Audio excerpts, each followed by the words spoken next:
ভারতের প্রথম শিখ প্রধানমন্ত্রী কে? ক. মনমোহন সিং, খ.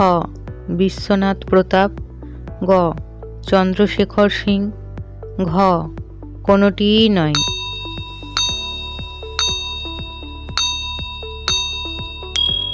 সঠিক উত্তরটি হল ডক্টর মনমোহন সিং। অতিরিক্ত কিছু তথ্য। তিনি ভারতের প্রথম শিখ প্রধানমন্ত্রী ছিলেন। 2004 সাল থেকে 2014 সাল পর্যন্ত 10 বছর ভারতের প্রধানমন্ত্রীর দায়িত্ব পালন করেছিলেন। তিনি ভারতের প্রথম শিখ যিনি এই পদে নির্বাচিত হন। সেই সঙ্গে তিনি একজন অর্থনীতিবিদ ও রাজনীতিবিদ ছিলেন। তিনি ভারতীয় জাতীয় কংগ্রেসের সদস্য ছিলেন।